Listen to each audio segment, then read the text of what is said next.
Hello and welcome to another episode of Kill James Bond. I am November Kelly. I am joined, as always, by my friends Abigail Thorne and Devon. Hello. Cowabunga. How are we doing, folks? We are surging out of the malaise years of Fast and Furious. We're leaving Dominic Toretto in the fucking rearview mirror, baby. I don't know if I can do a mainline episode of Kill James Bond without Letty Toretto in it. I don't know what I'll do about my girl. I can't even remember what it's like now. Yeah, without asking where Paul Walker is in the plot of this movie. Mm-hmm. Yeah, no, we are going back to heist season, and for our first return heist season movie, we're trying to unify the bonus episodes where we've been doing sort of loosely truck season, because one thing we established with Fast and Furious is that the natural enemy of the car is the truck. Absolutely.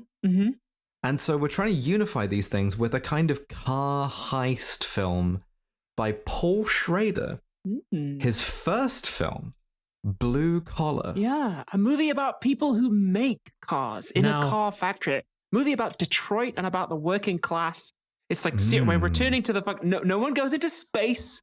Nobody, as far as I know, is a pedophile. It's just a movie about the working class. I haven't checked everyone, but as far as I'm aware, this is just a straightforward working class thing. Now, obviously, I know everything there is to know about Paul Schrader, but maybe some people in the audience might, not be super familiar with this guy. Some people on the podcast aren't super familiar. Some people on the podcast.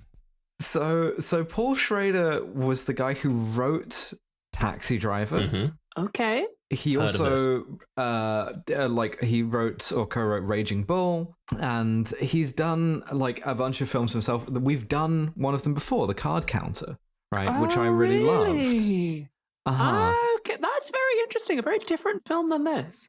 At some point in if we ever go back to religion season, we'll have to do First Reformed, which is also a Paul Schrader movie. I would love to do First Reformed. This is his first one directing, and Blue Collar. It's interesting because it's Richard Pryor sort of at the height of his career, trying to turn being a stand-up comedian into being a serious dramatic actor. Yeah, he's trying to do a Robin Williams. It's a tough maneuver. Some people have done it successfully, but we'll get into how successful we feel Richard Pryor is at being serious. Yeah, but all of Paul Schrader's films, and I mean, Paul Schrader now is the type of guy who, can write something that has the kind of despair of First Reformed or Master Gardener or things like that. But then also be credulous enough to be like, this AI stuff, it's gangbusters. It's the future. Dear. Yeah. Oh, dear.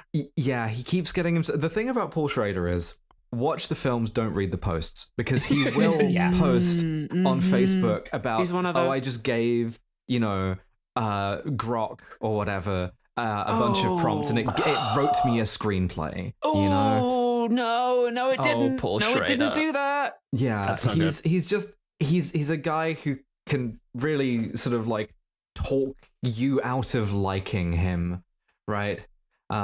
He's like, you want to watch a Paul Schrader movie? That's a good idea. You want to read Paul Schrader's thoughts about cancel culture? No, you don't. Oh, dear. Well, that's interesting because this film was recommended to me by a very good friend of mine, Dan, who is very leftist and is like working in Hollywood and is, I think he's like an anarchist or a communist or something. But he recommended this to me and was just like, you gotta fucking watch this movie, you'll love it. Because it is, listeners, like quite, I would say, didactic. Maybe not necessarily like Marxist, but definitely it's like a didactic leftist movie. It's certainly left populist for sure. Yes, absolutely. But so we begin with the car assembly lines of Detroit, Michigan. 1970s Detroit, we're making cars where manly men are hitting a big girder with a hammer. They're like lighting cigarettes with welding torches. We're making things in America. We're still making things. Worked great for the Soviet Union to just hit girders with big hammers. That worked great for them. So fucking give it a red hot go in America. Why not? We see them like putting in the big NOS canisters and like the bit of the car that goes to space. I run my life one Mexican car production line at a time. Yeah. And the thing is, that Paul Schrader, now there is a director who has some thoughts about masculinity. Oh yeah. Almost all of them negative, but in a sort of very trapped kind of like, particularly in the 70s kind of way.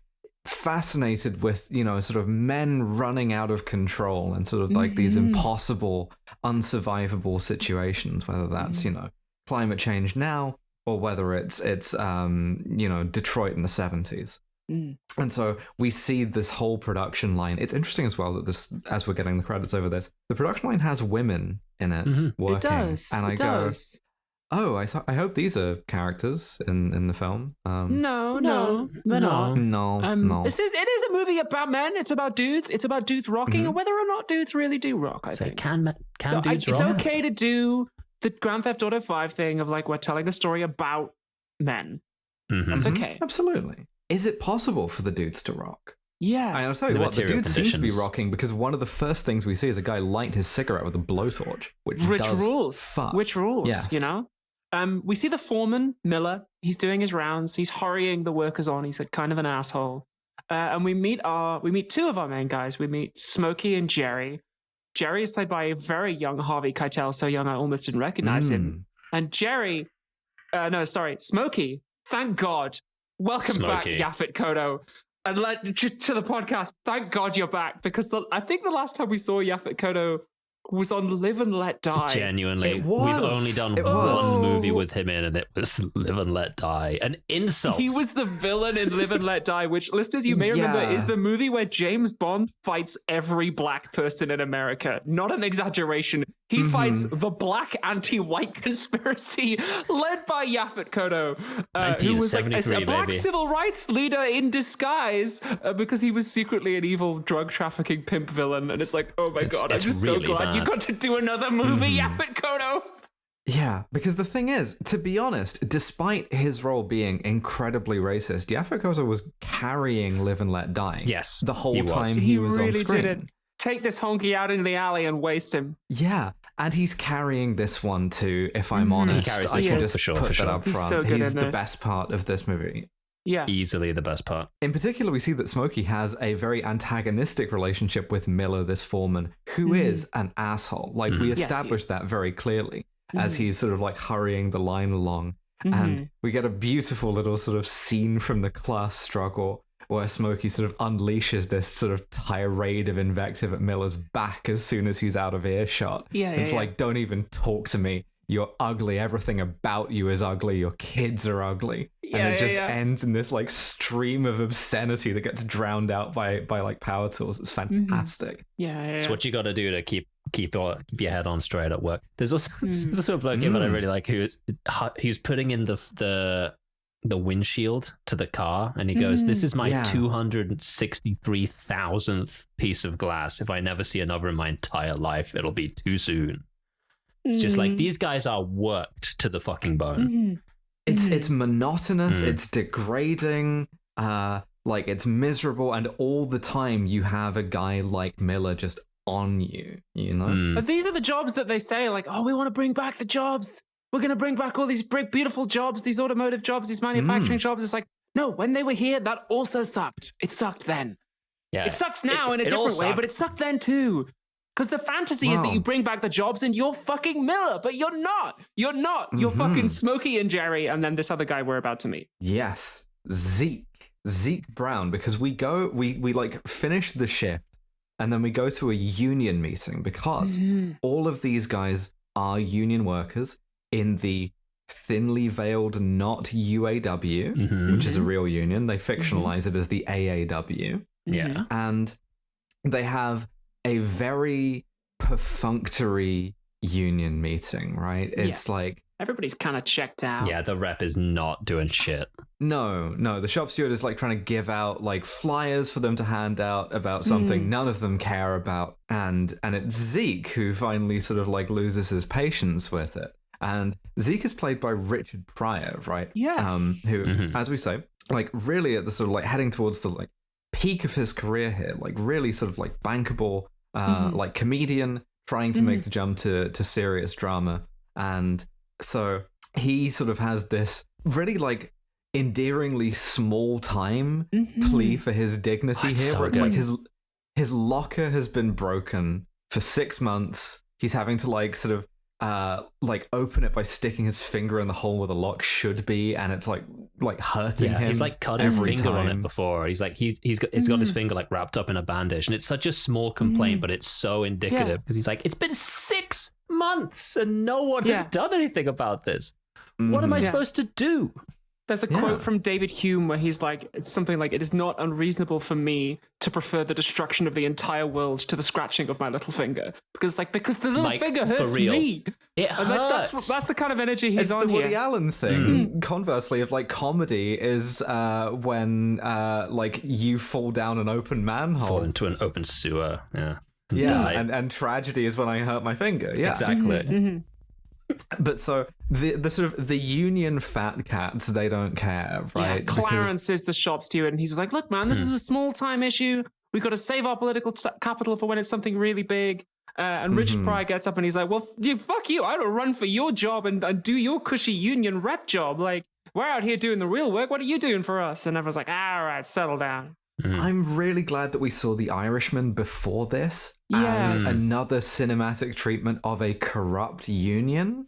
Because I think, as you may have learned if you've seen Taxi Driver, Paul Schrader is kind of a nihilist, or at the very least a cynic, right? And so, although he might be sort of like left-aligned, this is not a guy who puts a lot of faith in institutions, including unions, right? And there are good reasons to do that historically. This kind of like big American like craft unions like the UAW have done a lot of like corrupt and sort of like lazy things, absolutely. We'll see where this ends, but for the moment what you need to know is the union don't care about the little guy, and Richard Pryor is the little guy. He is. It's funny, like every 10 minutes in this movie they give Richard Pryor something funny to do, presumably to like so they can cut that into the trailer and remind the audience like, hey, there's like a very famous stand-up comedian. But for the most part this is like quite a serious drama film, and he's giving serious drama too.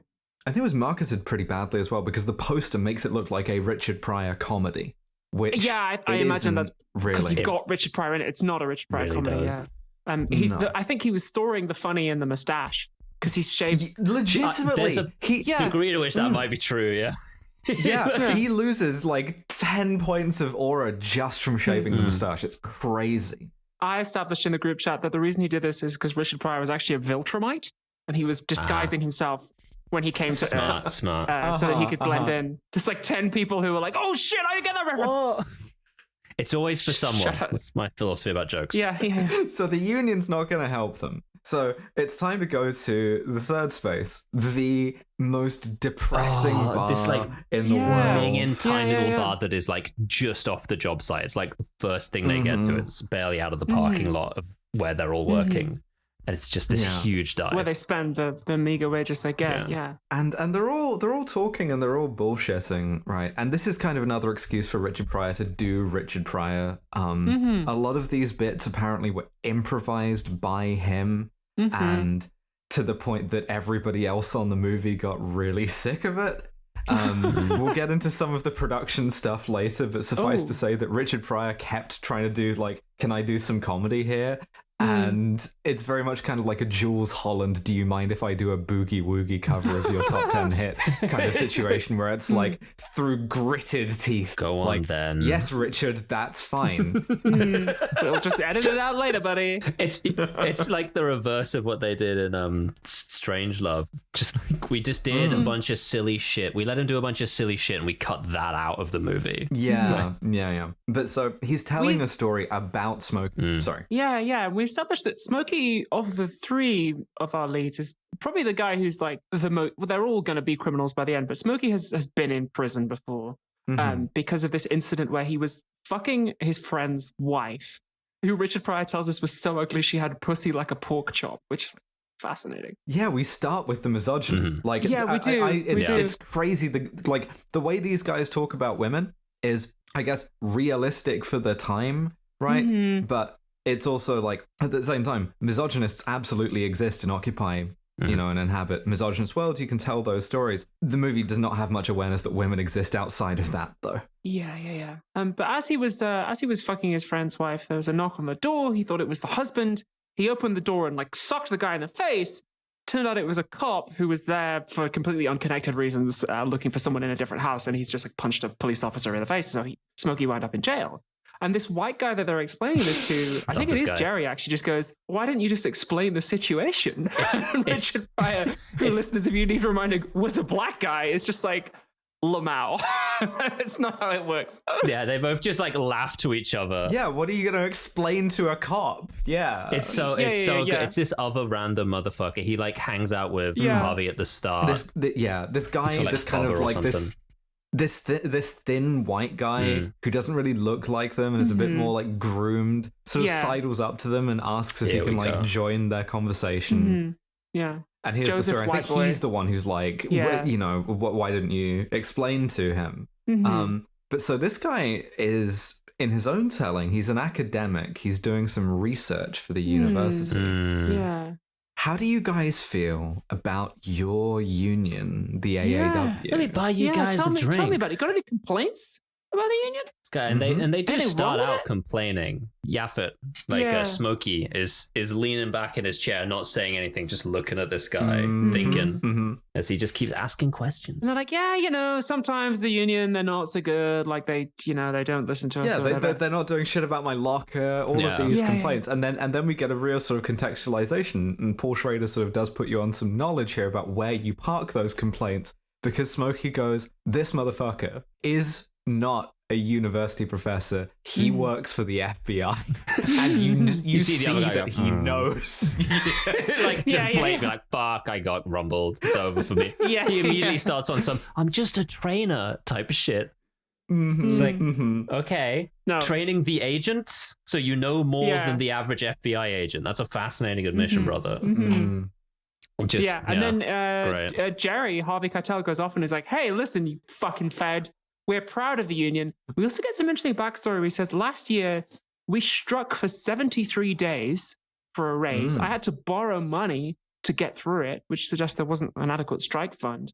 But he's like, but we got through it and we got our raise. I'm proud of the union, so fuck off and leave us alone. Yeah. Gives you the context that all of these guys, even if the wages are okay, everything is kind of, financially it's on, a bit of a precipice in the first place. So we follow Zeke home, right?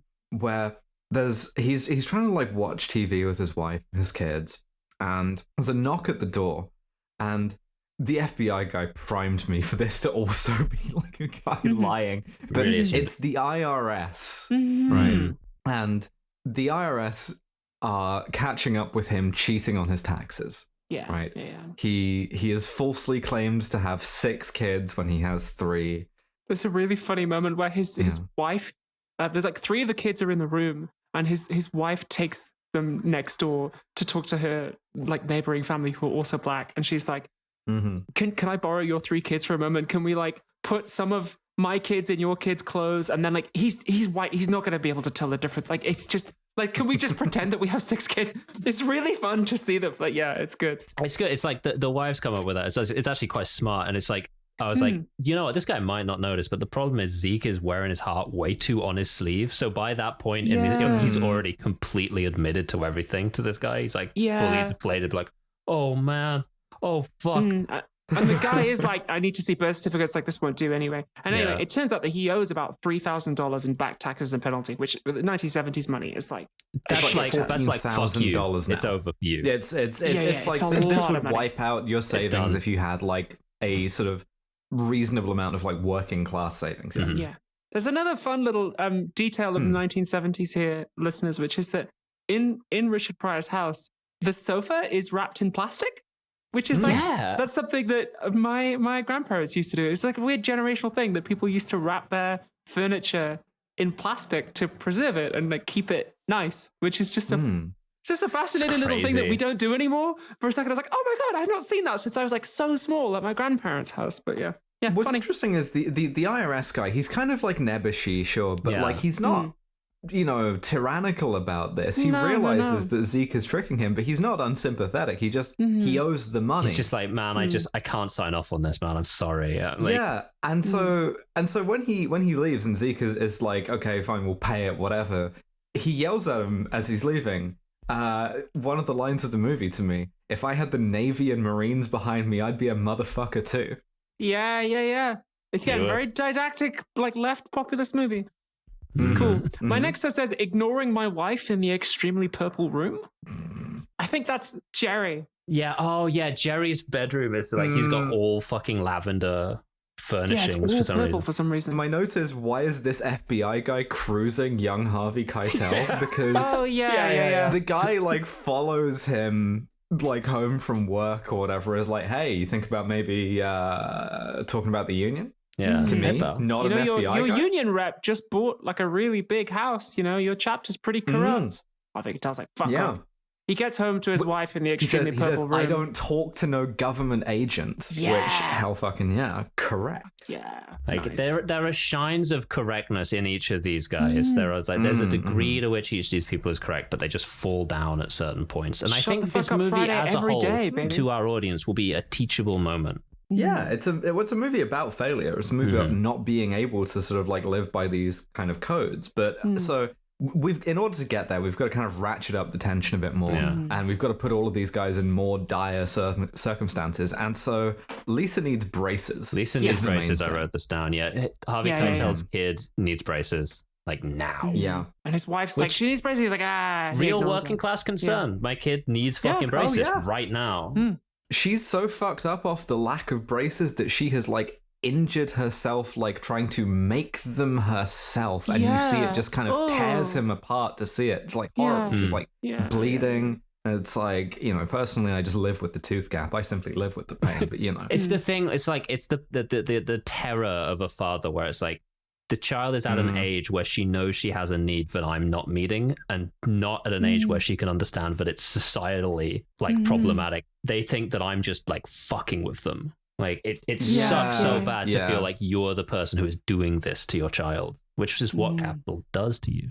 Yeah, Harvey Keitel kind of thinking that people are going to think that his daughter is British. Yeah. No, there's no fate worse than death. The worst thing you can do to a child, they grow up, their teeth look like a train wreck in a cemetery. The British Book of Smiles. The next morning, we get Zeke heading to the union office because we need to introduce the big boy. Can we pause for a second and talk about Richard Pryor's fit here? Yeah, we can. What the fuck is he wearing? Diabolical. A cummerbund over the top of his fucking jacket, but is made out of silk, by the way. What is this? Yeah. I think it's a really cropped, satin, salmon-colored bomber jackets. It's like a bomber jacket, but if the felt at the bottom was a foot long instead of like a solid inch and a half. It's like comes up to in the 70s. Past his belly button. Yeah, what was this? People were on some shit. I don't know. The jeans do look good though. Yeah. Yeah. In the union hall, he notes that there's a big like walk-in safe, right? That is just completely open because people are going in and out of it. Yeah. There's like one security guard who's like half asleep, and he kind of just files that mentally because he goes in to see the union rep. He's going over his like shop steward's head, right?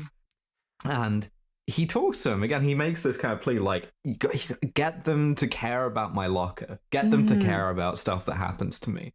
And he is outwitted with like a really low speech check where the guy calls the shop steward, and when he's not there, he talks into an empty phone. Like, now you make sure you get I'm here with Zeke. Make sure you get his locker sorted out. And then he like puts the phone down, looks over his and goes, "Done it, brother. No problem at all. Yeah. That's what we're here for." Smiley face. There's a really interesting moment, and I've seen NHS managers do this. Where Zeke, he complains that Clarence, the shop steward from the union, is racist. He's like, when the black workers want something, nothing happens. When the white workers want something, he jumps to it. And the boss immediately pivots to defending the institution and the local chapter's reputation. He's like, whoa, hold on. Our chapter was the first to advocate for equal wage between white and blacks. We have a great relationship with our black workers. Instead of like addressing the actual specific concern, he immediately, reflexively, without even thinking about it, defends the institution and brings up some possibly true but irrelevant data to back up his position. Richard Pryor says, this individual is treating me lesser. And he says, the organization as a whole does not do that. And it's like, it's so fucking nice, like closely observed. It's such a nice little managerial detail. I think it is true that I think the thing that he tells him has to be true because it's important for a bit later, where we get a bit more of this union boss. But yeah, so the union is cheating Zeke, and by extension, all of them. And we see them, like, they all arrange to go out to a party that Smokey is throwing. Yeah. And they have to, like, sneak out to do this. See, like, and here's the thing. I don't know how long this excuse that this excuse that Jerry gives to his partner is just like, oh, I left one of the pumps on, I gotta go turn it off. I'll be right back. And then we'll go to church tomorrow morning. And he's gone all night. He's saying all of this in front of a velvet tapestry of JFK. This is a beautiful piece of, like, American Catholic working class vernacular here. Yeah. Magical. Very odd. He's also wearing tidy whities, which motherfuckers don't wear tidy whities anymore like this. I don't know. That's so true. That's so true. 70s trade must have hit different. I understand that it probably did, yeah. Richard Pryor is having to get out of like his house while his wife, Carolyn, is like suspicious because she thinks that he's going to cheat on her. She is 100% right about this. She's correct. Yeah, she's correct. But he does some Richard Pryor at her. Yeah, he does. And so it's interesting as well because one of the few conversations we get about women in this is that isn't just abusive, is an intriguing piece of kind of, saving face, because Harvey Keitel goes to meet Richard Pryor, who has snuck out, right? And has like put on a really like horrible work shirt on the grounds that like, I can't be cheating on you because I'm going to work and I smell bad. He's immediately changing into his like party clothes. But Harvey Keitel asks him about this, and Zeke says, Carolyn knows who the boss is in my home. It's just an interesting little lie of being like, oh, this woman just sees straight through you, but you still have to your boys to be like, oh yeah, I would have like tied her to the bed if she gave me any shit about this. Throughout this, one of the big fall downs of this little like criminal enterprise that they end up with is just that they are all trying to save face to each other constantly. Like they're all bragging way too much about things that are important to not brag about later on. Yeah. But so we go to Smokey's party. Yeah, this theme continues because in the party they take cocaine and they cheat on their wives. And then as they're kind of like lying in the sort of, come down of this, Zeke flags up that he's supposed to be the provider in his house as a man.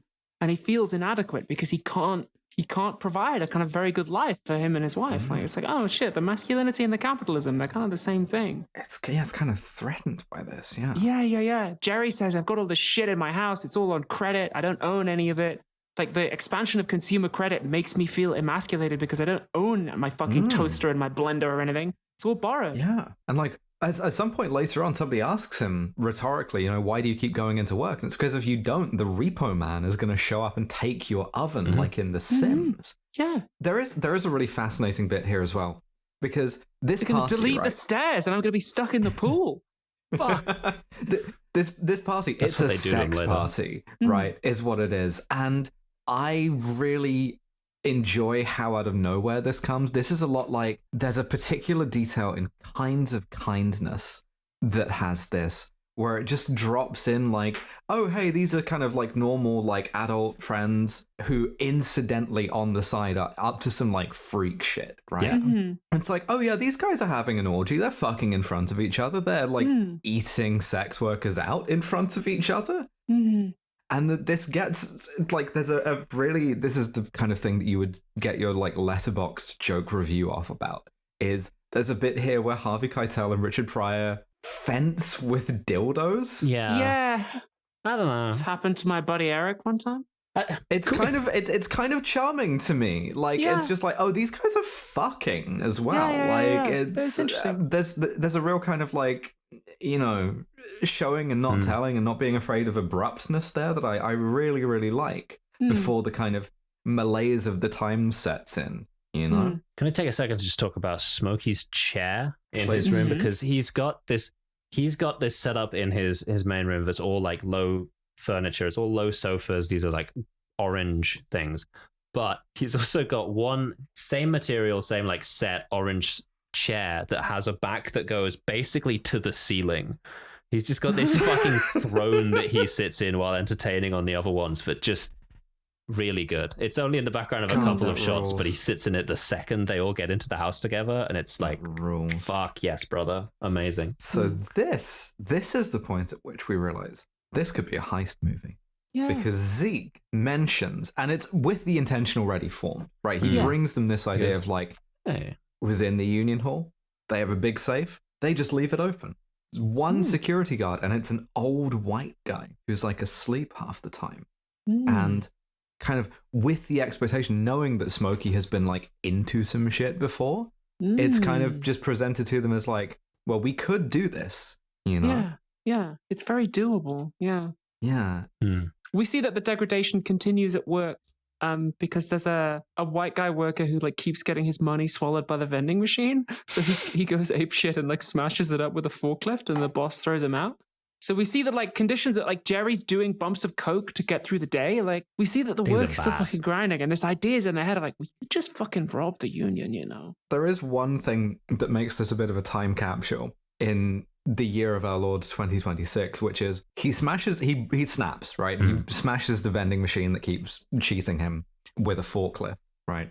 As a kind of like individual action. And the foreman, Miller, grabs him and goes, all right, that's it. I'm gonna dock your pay, and I'm gonna put you on leave for 2 weeks because he can't fire him. Yeah, because he's in a union. That's the biggest threat. Because the union's got his ass, baby.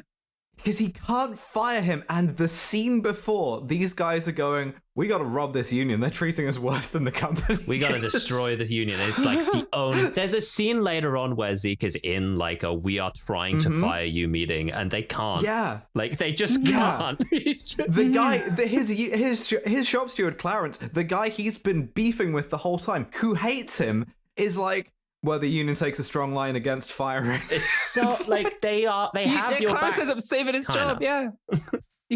They have your back, but they have your back pocket too. They have your back, but they are doing the like corrupt union money stuff. Whatever. So back at Harvey Keitel's, Lisa really needs braces. She's done the fucked up teeth thing. We get some more ideology because he says to his wife, it'd be better if I didn't work at all, because at least then we could collect government welfare or something. Right? Like this guy, he has some amount of clash consciousness, but he has the right-wing thing in there as well. He has the instinct to just like collapse into reaction. And this is one of the few points where you see it like bubble away. The fact that he says welfare or something suggests that like he doesn't run the numbers on this. He doesn't know that that's true, and it's probably not. He's just saying shit, and it's like, dude. He knows he's being cheated, and he feels like no one else is. Like, you just need to understand that everyone is. Like, that's he fell down on the wrong side Bracket's of that. Bad. But this is like the scene where the kid like has tried to make a brace out of wire or something. We don't see anything bad. Like, she's just kind of got like a little bit of blood on her teeth. And this is what causes Harvey like, fuck. Okay, fine. Yeah. Buy the braces tomorrow. I don't care what it costs. And then he immediately is like, we got to rob this fucking safe right now. Yeah. So Smokey suggests that he knows a guy who can teach them how to crack the big safe. This guy will be important later on. We won't meet him yet, but they stake it out, and we get some more misogyny because Zeke and Smokey argue about whether the receptionist is hot or not. They in very, very degrading terms. So, interesting. Who was nice to Zeke, like who just was nice to Zeke. The only thing we saw her do was be nice to him, and then like we get this little misogynist conversation. I don't know if there's a woman in this who is ever referred to as anything other than a bitch first, and usually exclusively. And again, I think there's a way that you can sort of thread that needle of like, yeah, that is how these guys talk, right? What sort of bearing does that have on the women that they interact with? So Smokey has picked up some like knockoff watches, right? Some great, Cartier. This is a good break joke. This is really funny. That's right. He's He's like, all right, synchronize your watches. We're gonna go in, and then like everyone's like, my watch has stopped. It's fucked. It's like because he bought them fucking cheap off a guy on the street. It's funny. Yeah, it's a perfect joke structure because there are 3 of them, and so they synchronize the watches that he bought off the street, and then when they get into the thing, they go, "What time do you got?" 12:15, 12:32. Mine stopped. Fantastic. We see him like buying the watches. The guy comes up to him with the watches and goes, "I got some Cartier watches for you." And he goes, "No, they fucking aren't." Like he fully clogs this guy. He argues him down the amount of money, and then he takes the watches to the boys and goes, "Got you some Cartier watches off the street, lads." And it's the fronting in front of the people that you need to be able to trust.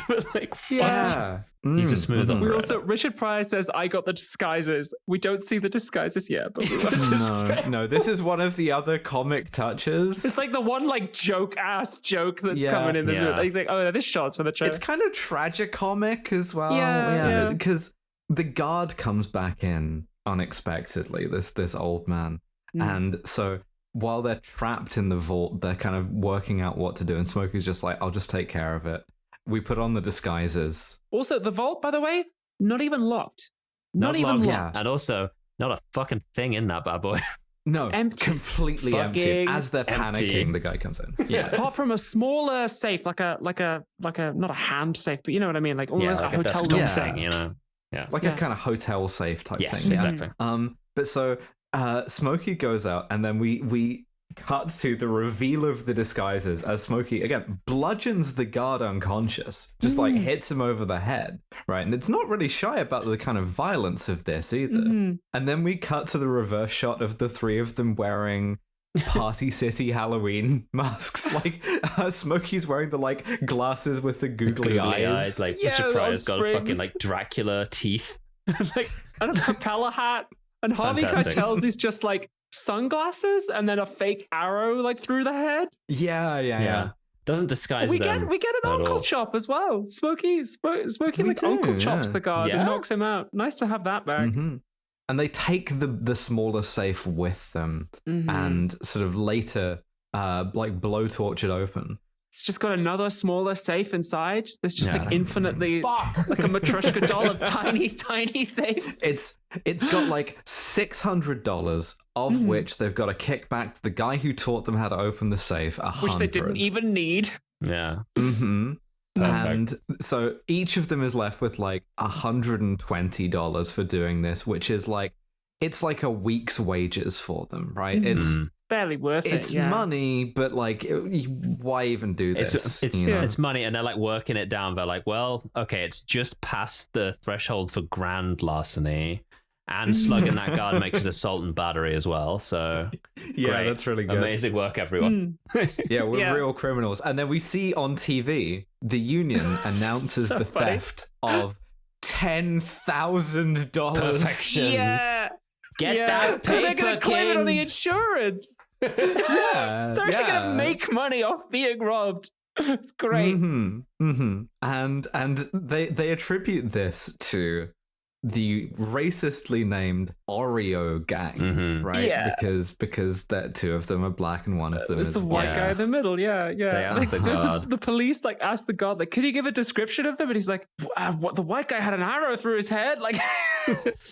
Yeah, I mean, it's an effective disguise in the sense that you're not going to remember anything else about them. Yeah. So they go bowling together to try and like cope. Richard Pryor here is wearing an orange hanky on the top side as well, which... But it's an orange hanky on the top side, but orange hanky flags, "I'm not looking for anything right now," which is an extremely funny thing to flag. That's so reasonable. That's awesome, man. Like, I'm a top, but I won't fuck you. Yeah. I mean, that's kind of a power move, is to show up at the function and be like, I'm not actually gonna do anything. Yeah, but I am a top though. Like, I love it. I'm a top, but I'm not like feeling anything right now. Yeah. Which is really, To be honest, that's one of my favorite kind of aspects of a top, is when then like, I don't want to have sex right now. I would say like by weight, like about 70 to 80% of being a top from my outside experience is just kind of sitting there looking like you want to fuck something. Yes. And it's true. I guess that's what Richard Pryor is setting himself up for here. But the wives are getting along great. We don't like get any of it, but in the background of the shots of Zeke God, we can see that they're talking. And they're kind of freaking out because besides the money, there was also a ledger in the small safe which Zeke has saved, and he's been going through it, and it looks like a ledger of like loans, right? Illegal loans. Let's even say Italian-American loans. The kind of loans that you would maybe get for like casinos or things of that Loans in nature. a beautiful tomato sauce. The kind of loans which, if I can continue my hardline stance from last time, increase the amount of value in the retirement funds of the union. What's the problem? Yeah, it's for supposed real. to primes, okay, for the working man. Yeah. Fine. These are some Jimmy Hoffa-ass loans. And they're like, okay. What I really like here is that all three of them are kind of aware that the danger for them has just gone up exponentially. Yeah, right. Yes. But they also see the angle here, right? And Smokey is the one who kind of pushes this hardest, which is the union doesn't want this out. We know the FBI is like looking into them. So we blackmail them with this because we know they've just got $10,000 for doing nothing. So we'll get them to give us the 10,000. Yeah, they're not any worse off. How mad at us could they be? Guy talking himself into something really bad. So out of his fucking depth. There's this really good scene where they're trying to discuss what to do with the notebook, and Richard Pryor is like, "We gotta expose the union. We gotta hit them with this. Like, send it to the papers or something." Jerry's like, "No, let's just get rid of it." And Smokey's got this great moment. He's like, "No, listen, Richard Pryor, you're so focused on trying to hurt someone else, the union, you're not thinking about how to help yourself. The way you help yourself is by getting them to give you money. Don't just kind of like waste this opportunity." And he has this little paragraph of speech where he's like, all this does, us fighting each other and fighting the union, is it benefits the company. He says they pitch everyone against each other, the old against the young, the lifers against the newbies, the blacks against the whites, to keep us in our place. And that's kind of the thesis statement of the movie. So it's like, listen, we got to blackmail very explicitly. them. So at this point, we also... Great logic, terrible conclusion. Don't try to blackmail the union. I mean, don't have done any of this, but like, especially don't do that. We also establish why Smokey is so desperate here, which is he owes money to a pretty fucking scary guy who just gets into the back of his car, his beloved car, and is like, "Hey, does your beloved car, do you want this to become your grave? Yeah. What if this was your grave, pal? Because you do owe me a lot of money and you've got a week."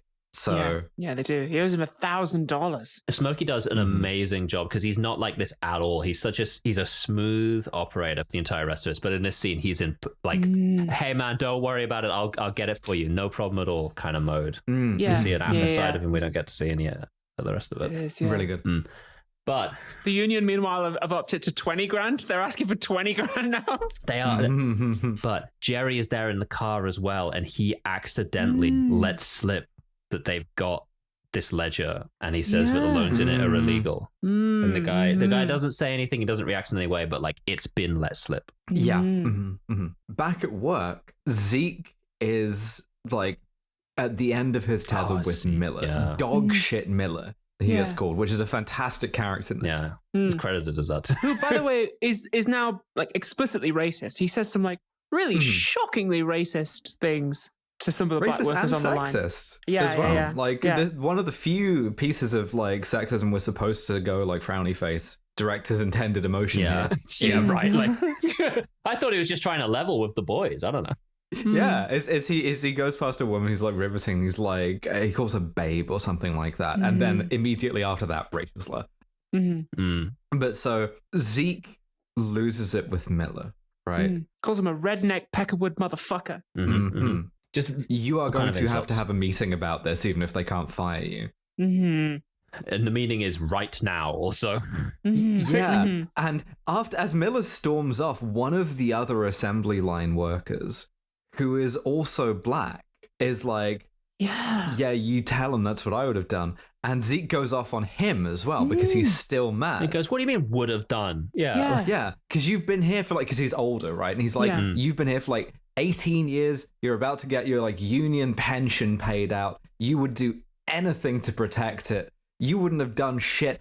And this is a bit that I really, really love. He's like still yelling at him full force. He's like, "It's not even you I'm mad at." Like, yeah, he expressed something. He goes like, "What's the problem? Your family isn't more important than my family." And then he goes into the like, you're not even the guy I want to be yelling at. I don't know what I'm doing, man. I'm sorry. And then they say sorry, like have a little like hug or something. It's good. But he immediately then is come and got by his superiors and taken into the room where they all go, we'd love to fire you, but there's a union.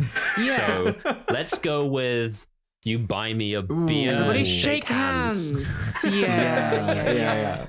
And get back to work. Unions, baby. Yes, baby. Even Join the corrupt ones, they have their place. Obviously, you don't want it to be corrupt, but better a corrupt one than nothing. So the three of them meet up after work and they decide the heat is getting too much and they've got to split up. They can't be seen together. Right? I love because to see where they're like, okay, the union have agreed to pay the blackmail. How do we get it? How do we like get the money without being caught? Like, do we ask them to leave it at a train station? No, because they'll like watch and they'll see who comes to collect it. Like, shit, we have no plan how I can do this at all. Yeah, because Smokey had the idea. He was like, we'll take out an ad.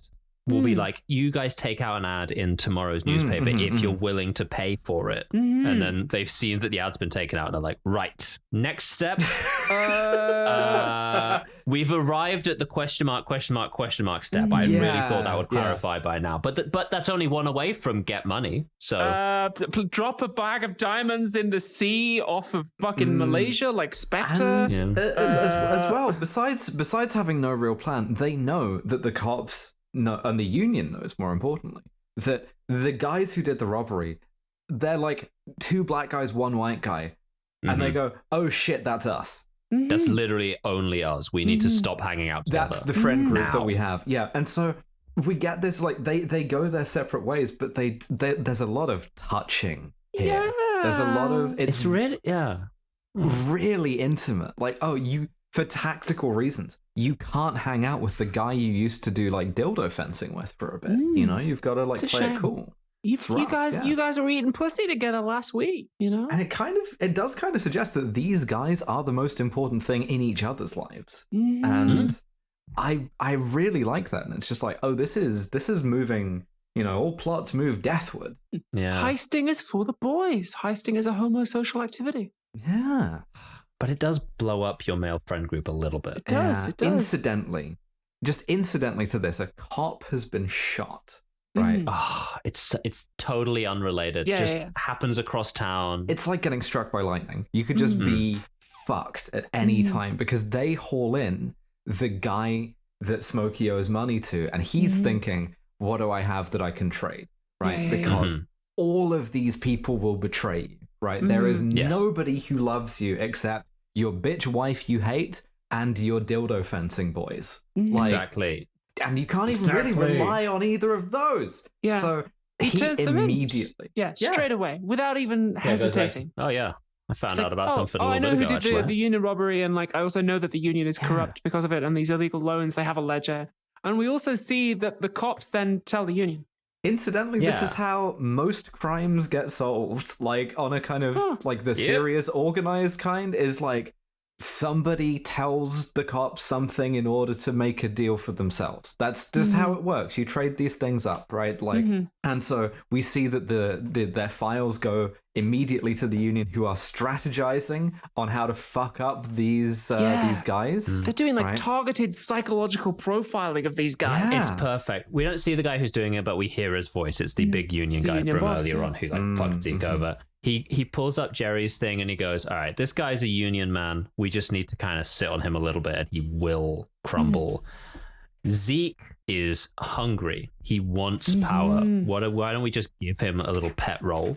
And then they look over at Smokey and they go, Smokey's too good at this. Smokey's too oppositional. Smokey's oppositional. Smokey has some amount of class consciousness. We can't buy him. We can't sit on him. We might have to do something else to him. Smokey, because he has been to prison and because he hates us that much. I think the phrase that they use again is sort of like typically like vulgar here. It's like he will fuck us just for the fun of it, right? And so they think about this, and we also see that Smokey is like ready and willing to take action too, because He Smokey manages locks to overhear in. that the union is sending some thugs around to Harvey Keitel's house to intimidate him. Yeah. The union are sending 2 werewolves. Yeah, I don't know. I'm not sure what the costuming is on these guys, but they do seem, they're like weirdly like pre-transformation werewolf coded. Like, Yeah. Right. Like, I don't know what the costume department was doing on this one. Like, some of these fits. Kind of giving like John Travolta werewolf. Yeah, just these kind of thugs. these kind of like Twilight background extras are just like wandering through the town, you know? Interesting. Oh, yeah. Smokes. He's at the bar. That's the only bar. He's at the bar, and he like overhears someone like calling up Harvey's house to be like, "Hey, we're the telephone repair guys. Sorry, we didn't mean to call you. By the way, are you at home? Do you have your kids with you? Yeah, what's up? Can you just establish your location for me right now? Is your husband out?" And the guy immediately goes and sits back down with his mate across the place, and Smokey goes over, so cool, calls Harvey's wife and goes, "Hey, sorry, did you just get a call from the telephone guys? Sorry, yeah, it was me. I was trying to let you know that like Jerry needs you to come to the pumps." Which I guess is his second job, right? Yeah. Takes the kids, get out of the house in a sort of calm way, and then when these 2 werewolf-looking motherfuckers roll up, break into the house, they find Smokey waiting for them with a baseball bat. Silver baseball bat. Fucking yeah. And this is one of my favorite lines in the thing. This is some real. I really love. I love a tough guy, right? Like I don't valorize these forms of masculinity uncritically. I myself have chosen to like renounce any possible part in them. But when this guy sees Smokey with the baseball bat, he says, "My bad, we got the wrong house." Smokey says, "No, you didn't. You just got the wrong time." Hell fucking yeah. Fuck yeah. We wasn't going to do nothing. He fucks them up. does. He breaks one of these werewolves' legs. And he just fucks them up. Yeah. Yeah.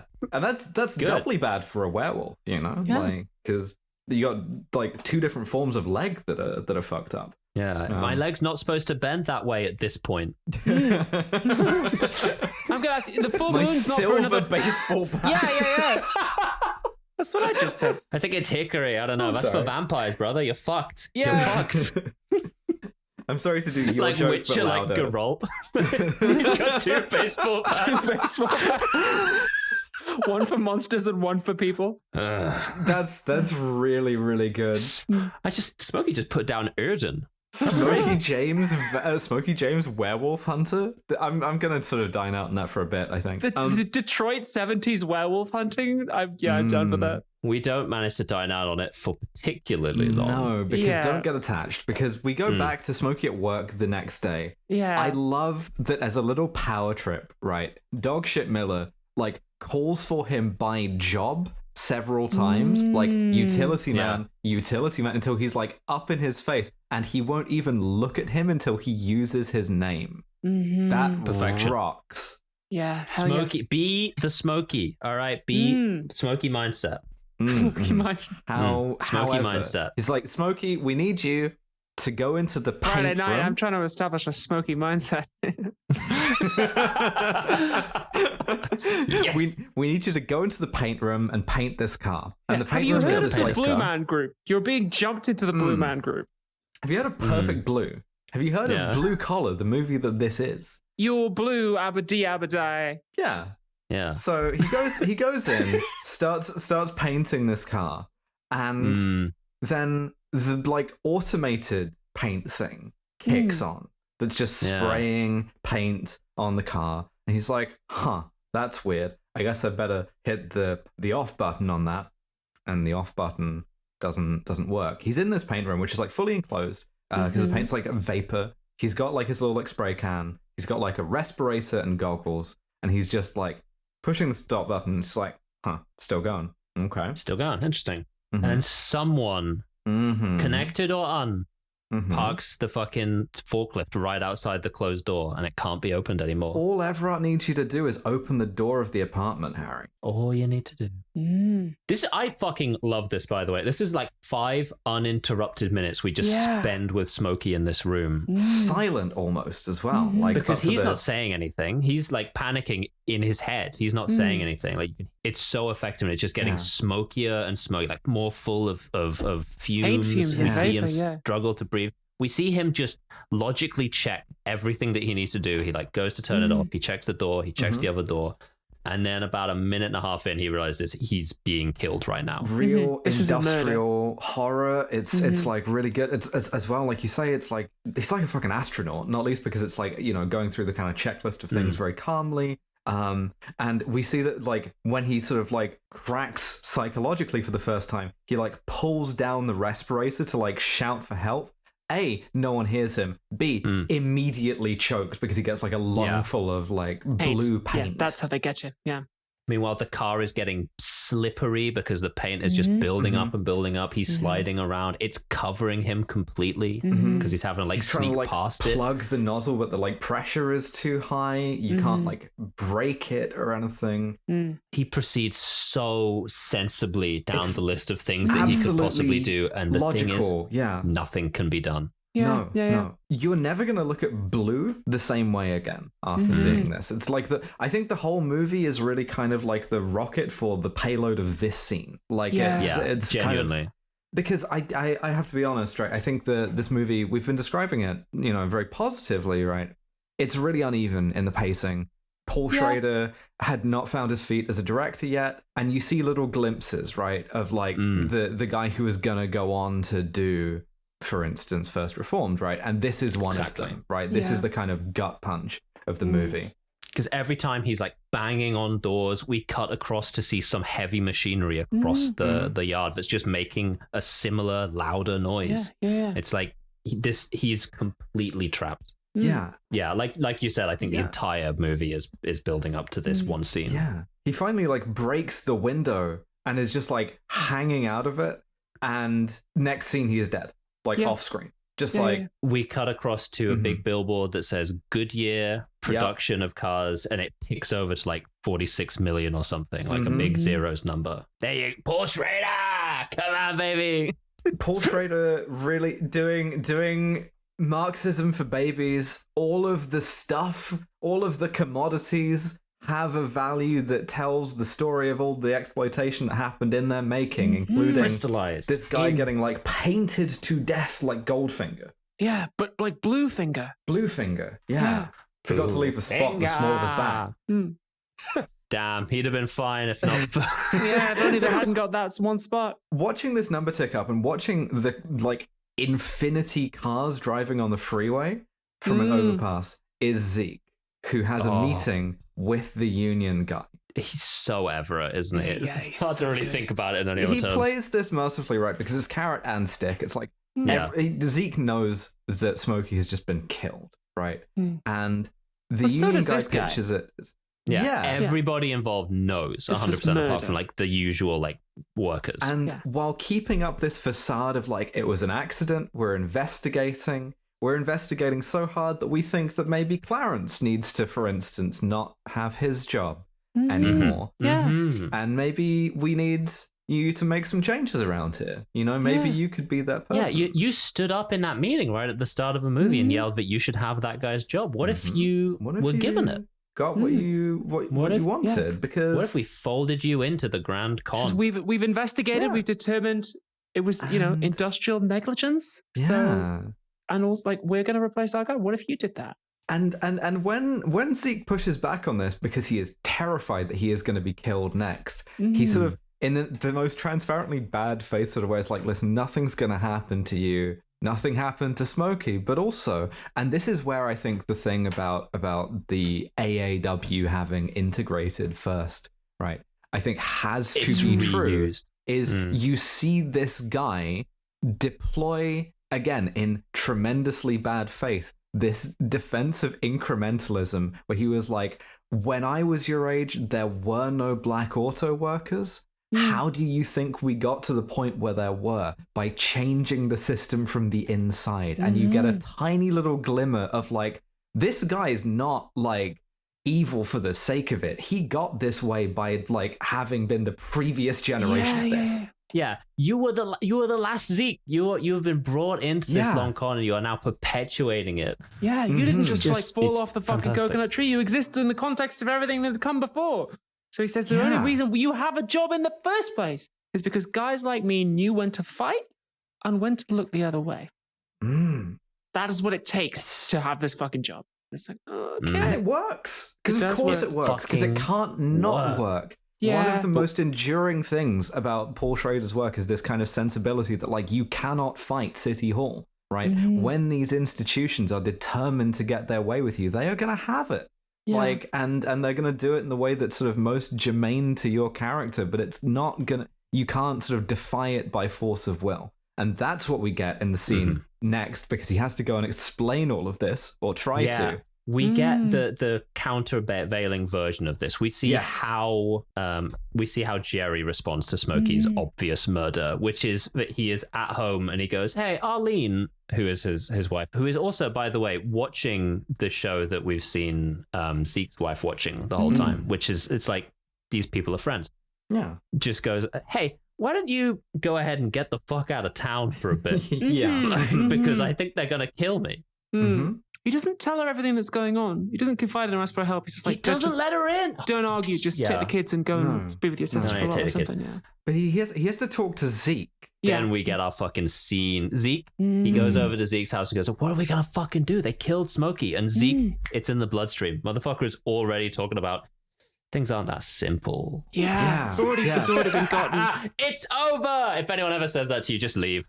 Because Harvey Keitel's like, "We got to go to the FBI. We got to go to Mr. FBI." And it's like, no. Like, don't do that, Eva. Don't do that, Eva. Listen, there's good people on both sides. And, you know, and also, like, he put not without justification. I think this is the kind of really, like, heartbreaking thing. And one of the things I think it's most sort of, like, incisive about. Not without justification. Zeke goes, "This is a white people thing to say." Right? Yeah. Like, says, "I love you, you're my friend, but you're thinking white." Yeah. There's this great moment where he says, correctly. That, "Look, you can go to the police, right? That's the sort of thing you can do. You get more chances than me. I only get one chance. The police won't help me." And you see how seductive it is to be able to do, like, change from the inside, even when you sort of know it's illusory, or even when you know that, like, it's not illusory, but it comes at the cost of this kind of, like, murder and this kind of cynicism, right? That's your one chance to do anything, you know? You will never achieve change from the inside. Yeah. You will never achieve. All right, I'm talking to you, the audience. Listen to me. You only ever achieve change from the outside by scaring the people who are inside, by making them feel like there is some sort of threat. And that doesn't need to, you don't need to do any terrorism. For the love of God, read Engels. Left-wing terrorism doesn't work. It is a system. They just replace the cogs if you knock them out. You have to think better than this. You need to just protest people. You need to yell at them in public. You like, just make their lives difficult in a way that isn't going to get you put in jail. Don't be seduced, please. I agree, but I don't know that Paul Schrader does. I think Paul Schrader in this movie... That's fine. It's my fucking podcast, not Paul Schrader's. I agree. This is one of my criticisms of the movie, is I think it genuinely does mean to, like, let you argue the case that... Genuinely, that it works, but at what cost, you know? No, I'm very much using the movie as a jumping off point. Yeah. Paul Schrader does not agree with my outcome. No, I don't think so. I don't think so. But so... we see, and you know, he says, "Why is your family, again, why is your family more important than my family?" You know? He says, "Well," Jerry's like, "Well, what do I get out of this? You get a new job. Smokey's dead. What do I get?" And he says, "Well, Dogshit Miller is going to be fired for negligence. You know, that's what the union have pushed for." Do you want to be foreman? Do you want to be the... Do you want to have the same thing as me? Do you want to come into this? I don't want that. I want that fucking blood money. And he's like, "Just think about it. Just think about it. Just think about it." So he plays his one remaining card, which is to talk to the FBI guy. And we see that he's conflicted about this. Yeah. Because he's like, you know, he has this kind of instinctive thing of, like, he wants to support his union. He doesn't want to snitch. Right. And we see that the FBI is also one of these systems that can just, like, break whatever convictions you profess to have, because the guy sort of works him human intelligence style and is like, you know, "Why didn't you call me sooner? I could have prevented all of this." Because I think you can have a kind of reading of this movie that's like, oh, the FBI, you know, are actually going to save us from the corrupt union. I don't think that's what is meant by it at all. No. They're both. I think the movie has a similar opinion in that, like, Smokey is the one that can't be bought out, so they have to kill him. Both of these guys end up getting bought out by the system in a general sense. Yeah. Like, it's like this great bit where Jerry's like, what do I get if I help the FBI? And he's like, well, you'll lose your job and you'll get a suspended jail sentence. And he's like, that's it? That's all I get for doing the right thing? And he's like, take it or leave it, man. It's like nowhere else to go. It's either that or you're an accomplice to a fucking crime and we will get you. The stick here isn't just prosecution. It's also like, because Jerry kind of mulls like, well, I could just go to fucking Canada.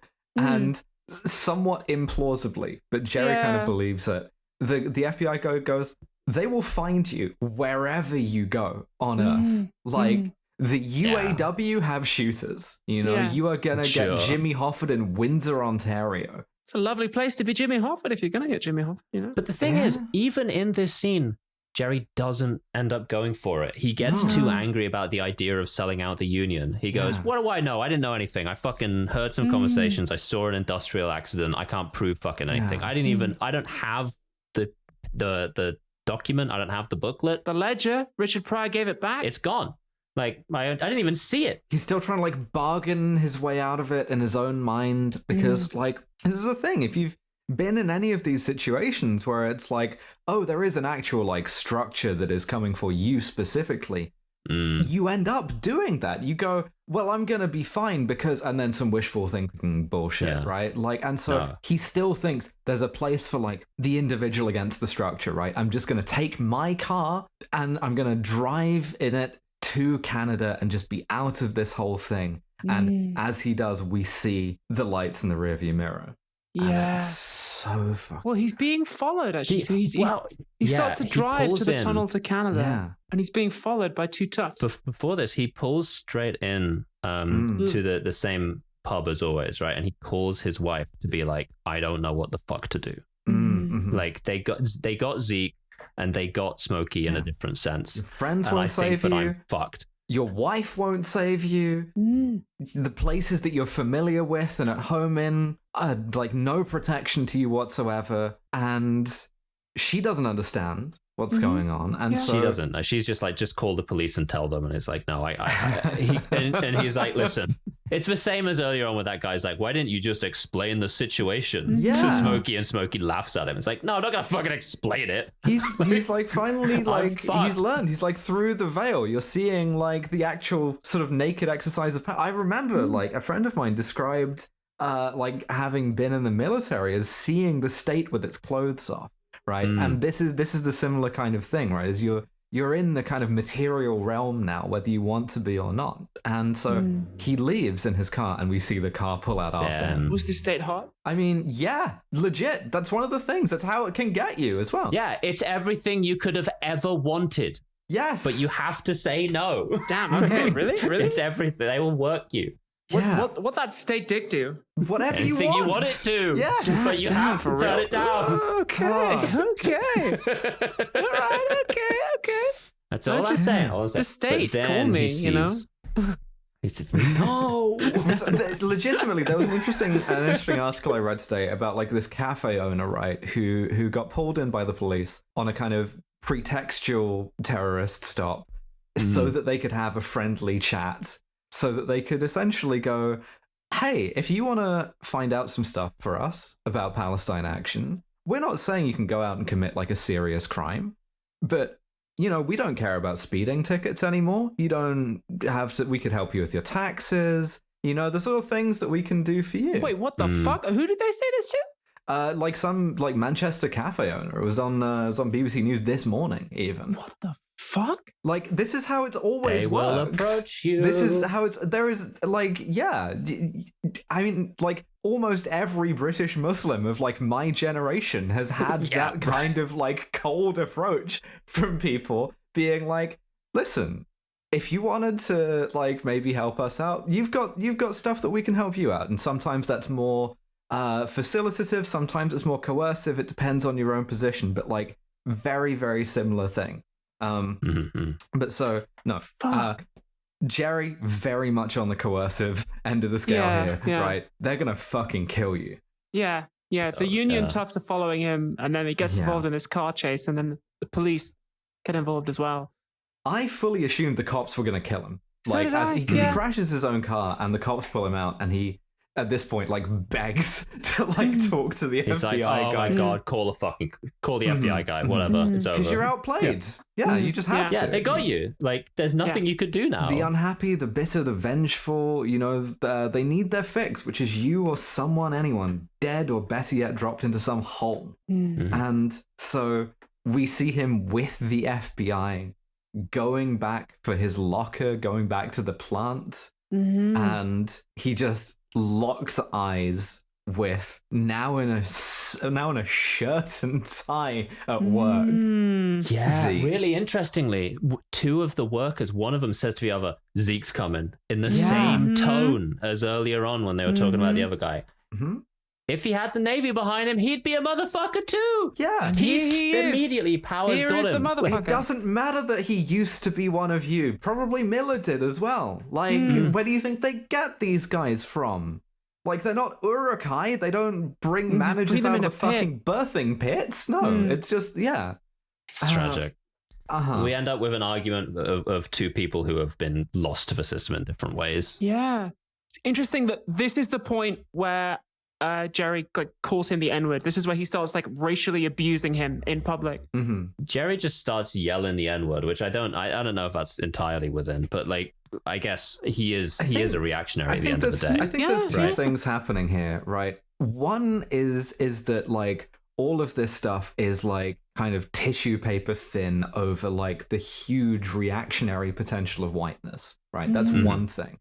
Definitely. And we've seen like more and more layers of like solidarity get stripped away from him, right? Until all he has left is this kind of like oppositional whiteness. The other thing is saving face, right? In front of the two FBI agents who are both white, who are both like representatives of whiteness as well, to like deploy there's a brilliant Richard Pryor aside in like one of his live like stand-up tapings where it's like about how he decided to stop saying it on stage, right? Where it's like it just kind of being called, it just kind of like resets you. And it's like, oh, okay, I thought I was just having an argument and now this is landed on top of me as well, right? And so it's kind of, it's like tactical, it's like desperate, it's cynical, and this leads to them like physically like attacking each other over the production line.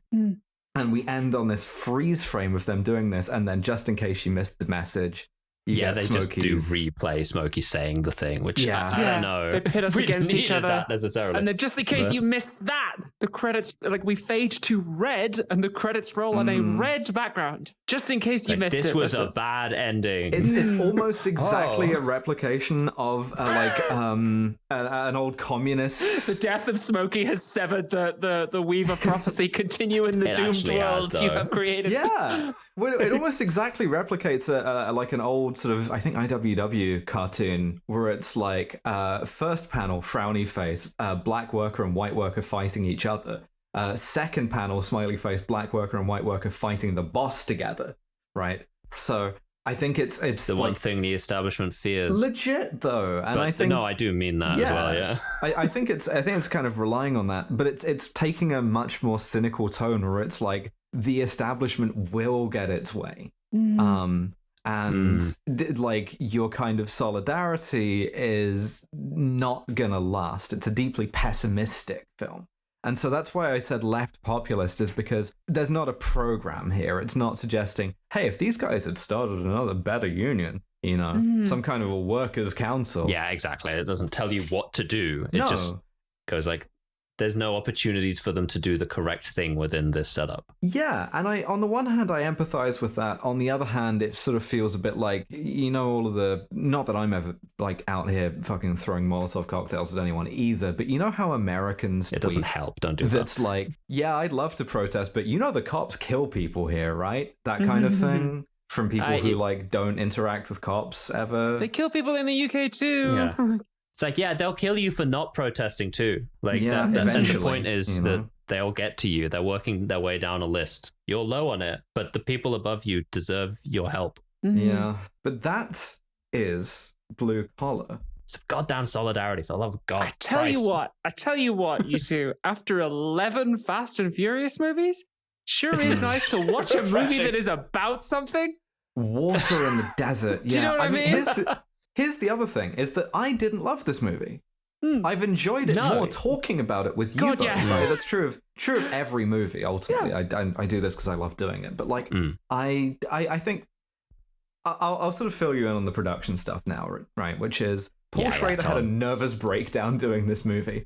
And one of the reasons why is because he couldn't stop Richard Pryor from doing comic improv. And the one time he tried, Richard Pryor and his bodyguard kicked the shit out of him. What the fuck? What? That's not funny at all. Him physically? I cannot express to you how much everybody else who did this movie hated Richard Pryor. There's a story about Harvey Keitel, like, unable to stop him doing the improv, throwing the contents of a full ashtray into the camera so it had to end the take. Oh my God. Christ, man. All three of these guys despised each other. It's crazy. And that's one of the reasons why Richard Pryor doesn't, like, successfully make that turn into sort of like serious actor. Because he was just is impossible to work with. He was doing a lot of cocaine. That doesn't help. I'm on the production on Wikipedia here. I'm reading. The tension became so great that at one point Richard Pryor, and this is in brackets, supposedly in a drug-fueled rage, pointed a gun at Schrader and told him there was no way he would ever do more than 3 takes for a scene. I guess they were just like, we just need more. It's the same as what I was saying earlier. They just did the silly ones, and they were like, all right, can we get one serious one out of you? Yeah. It's really just for like, fun. Again, I'm not unsympathetic because it's kind of the story of like Yaphet Kotto, Harvey Keitel, and and Paul Schrader trying to get a serious movie past Richard Pryor, who is out of his mind on coke and armed, and is also their leading man. And he's the poster, by the way, is just like 2 pictures of Richard Pryor and a red background. It just says Richard Pryor is in this movie. It's like fucking like Matt Damon, where they just started writing things on his face for a couple of years. It's like he's not that useful to the film. The emotional core of it is Yaphet Kotto. He's just like the most famous guy who was in it. It's just. It's a bit of a curate's egg. It's didactic. It's horribly paced. Like, it's 2 hours and it doesn't need to be. Probably because Paul Schrader was getting guns pointed at him and like beaten up all the time. Yeah, I get crazy. They got a movie that I relatively enjoyed out of that. Yeah. But here's the thing: we don't just have to talk about this subjectively, because we have a science-based system. We do. Fucking do. We do. Can we change this now, or do we want to wait until the Blues Brothers? We can change this for sure. Yeah, it's sure. Unquestioned. Unnecessary or... violence now, yeah. In advance of a line in the Blues Brothers that has been stuck in my head since I first saw it when I was a kid, we are changing unprovoked violence to unnecessary violence. Like, use of unnecessary violence in the apprehension of the Blues Brothers has been approved. Because I think that unprovoked was holding us back in a lot of ways. And I think it's more about like the violence that the movie sort of wants to legitimize. I think I still prefer unquestioned rather than, but I haven't seen the Blues Brothers, so I guess the word doesn't mean anything. Future to me. episode, very very soon. Future episode. Episode. Yeah, I guess 2 from now, because 1 from now will be Baby Driver. Yeah, but gorgeous. It's called. Okay, it's still called. It's the still Scum Scum, system. baby. It stands for SMUM. Cultural insensitivity, unnecessary violence, and misogyny. On a scale of 0 to 7, how smarmy is Blue Collar? It's a little bit smarmy in that it's quite didactic, but it's also quite sincere, and we take points off for sincerity. Yeah, it's a very earnest put this film. Very high. No. Well, they're trying to make a very earnest film, and then they have to do some improv, which kind of. I guess they couldn't cut all of it, so maybe. So I would go 2 here. I think. I don't know what makes it 2 over 1. I would say having the speech at the end be repeated is what kicks it into 2. Yeah, you know what? Yeah, go on, give them that. It was not necessary at all. Cultural insensitivity. I actually think that this is going to be a remarkably low showing here, right? Yeah, certainly. Admittedly, this is a white guy writing black people, but I think that in terms of like kind of how racism gets operationalized, I think it's remarkably astute. I am also a white person saying this. Yeah. Take this with a pinch of we salt. all are. But I think it's like at the very least well intentioned in that sense, even if it's pessimistic. So I could see my way to like a 1 or a 0. I think I agree. It grapples with it effectively. I think. Yeah. I think it does. Put it at 1.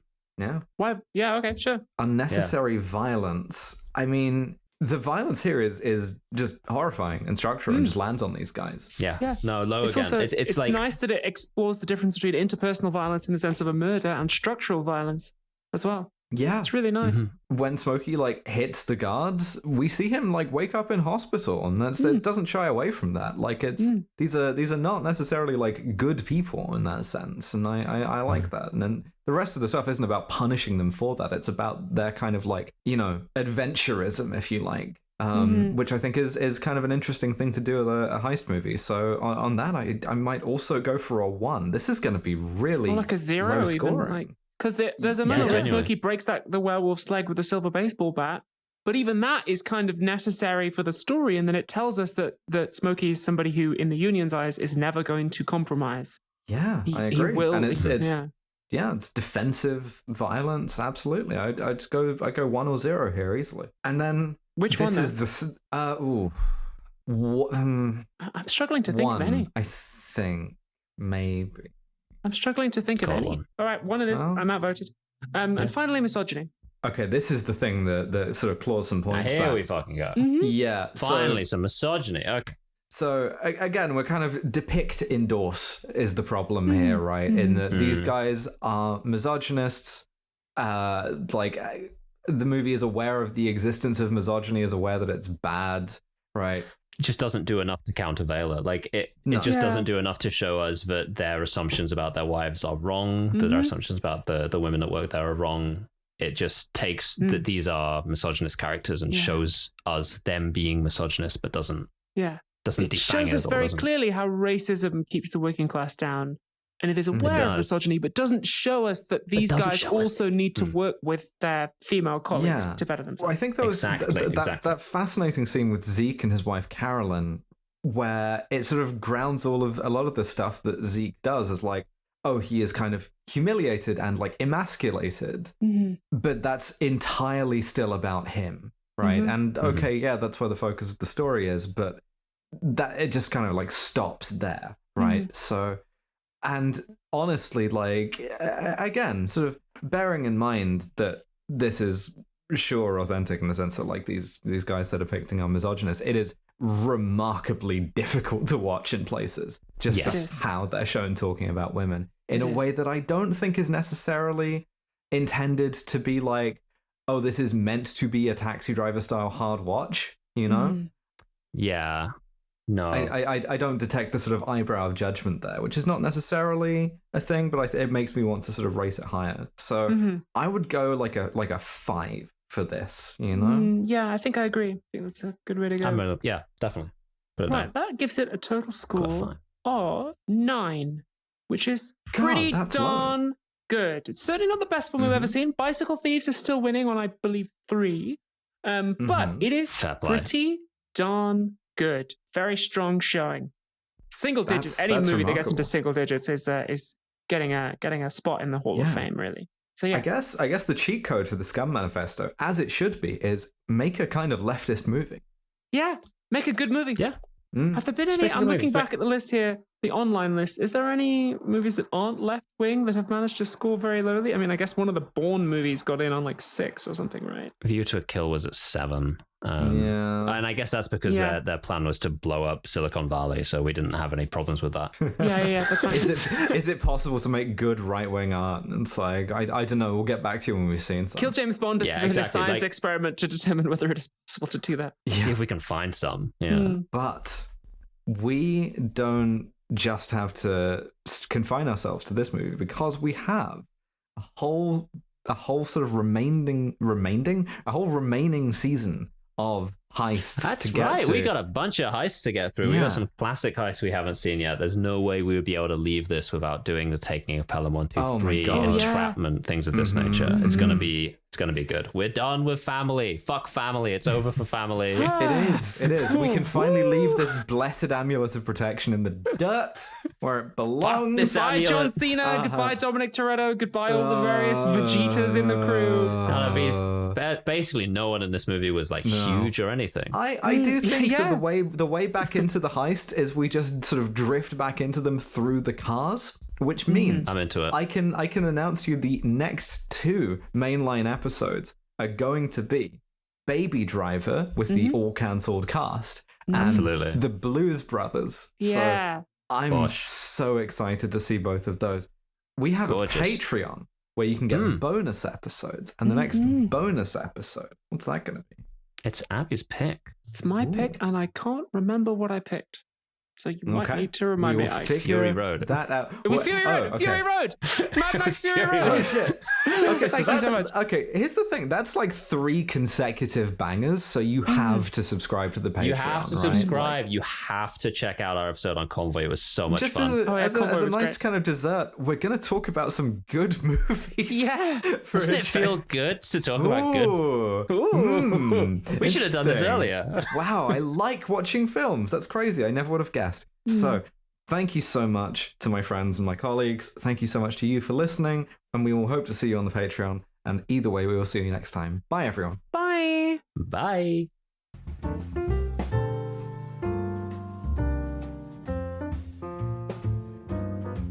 Thank you for listening to yet another episode of Kill James Bond. Our next mainline episode in 2 weeks' time on the free feed will be Baby Driver. Now, let me tell you for fucking free, I watched Baby Driver last night before I recorded this jazz outro. I have so few positive things to say about Baby Driver that I'm honestly concerned I'm going to come across as a dour and miserable cunt for the entire episode. But oh my fucking god, some of the most annoying, infuriating filmmaking I've ever seen in my entire life. But if you simply can't wait for that, then you can head on over to our Patreon, patreon.com/killjamesbond, where in 1 week's time we have a very different movie. We're talking about Mad Max Fury Road, a movie where I have almost nothing negative to say. It's going to be a very whiplashy 2 weeks for you guys. And speaking, of course, of our beautiful Patreon supporters, we would be nothing without our beautiful Patreon supporters, but we would be less for nothing without our wonderful £15 and above supporters, and those are Tiny Lily, Lobion's daughter Fenris, Mayday, Candy Fox, No Name, Elspeth Hunt, Jordan Gammy, Nick Boris, Frankenstein, Hannah Oberhart, Truck Emoji, Soviet Union Flag Emoji, Eyes Emoji. yeah. George Rohack, the Canadian Socialist Rifle Association is a fun and engaging place for Canadians who remember Devon's promise. Yarrick, Drone Lover, Live Free or Cry, Labor Delenda Est. Anya Toperator, the Owner Operator, Vindication, Strong Goose, Jacques Laurent Zimmerman, Willie Schinmeyer, Max Gemeinhardt, Very Tired Therapist, The Project, Ian is Not Cancelled, Trip, Olivia Alexandra, Joseph Soche, Kill James Bond Highlights, Hey Man, Zyga, Giganta0234, Bananalog is Becoming a Sword Lesbian, Harrison Fuller, Jack Drummond, Carl S, Library Hitman, Panoptigoth, April, Girl Pile Evangelist, Meat Popsicle, Stabitha Death Whisper, Reese without an E, Future Boy, Cayenne Belladonna, Defiant Gender Disaster, Guinevere, Must Be Zip-Tied, Rhododendron, K May Be Okay, Danielle, Molly Powerslide, Ashley, full name time, Da-dee-da-da, Staz, Ray, Penile Sparing Vaginoplasty, Annie Honk Honk Ruby, Science Daddy, My Dead Wife Who Haunts the Narrative, Parasocial Butterfly, The People's Pillow Princess, We Must Lovingly Safeguard the Grandeur of Humanity, Gender Swap, Silly Vixen, May Victoria Roth Turned In Her Badge and Laptop, Cakerton, Arizona Frog Strangler, Liz Rossi, Dr. Mrs. the Gay Rat, Who is Bond compared with Cornflakes? Interesting. That's Athena the, by the way. Silly Canadian Creature, Vita Brava, You Should Watch For the Love of the Game, a DMC Respected by Emily Astor on YouTube. It's good.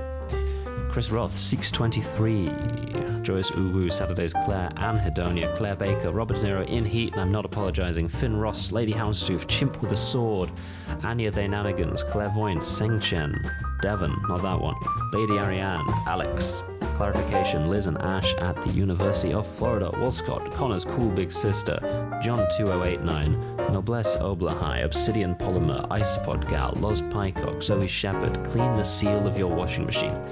That's actually great advice. You should really run like a towel around. Just get like a paper towel and just run it around the inside rubber flap and you'll see how dirty it is. Just give it a quick. You don't want that getting on your clothes, do you? Turds eat shit and die alone. Also, Duck Whisperer. Alright, I'll stop doing bits now. Well, I mean, no one else has, so I don't see why you should have to. Philippa is still catching up with KJB. Robert Greensmith, Carriad, Abigail Cassandra, Fucks with your CSV, Al Irving, Mistress Angela Alis, Josh Simmons, Emily Queen of Sloths, Talkative Tiger, Mega B, Lauren Bastin, Harriet McAvoy, Charlotte with a D, Sonia with a Y, Elite Erin, Ahmed Contempt, and Valeria Beneficia, more correctly, Lesbian Marsh Witch. Thank you all so much for your support. Kill James Bond is Abigail, November, and Devon. Our producer is the wonderful Mr. Nate Pathay. Our editor is the incorrigible Sam Martirosian. Our podcast art is by John DeLuca. Our website is by Tom Allen. And we will fucking see you next time.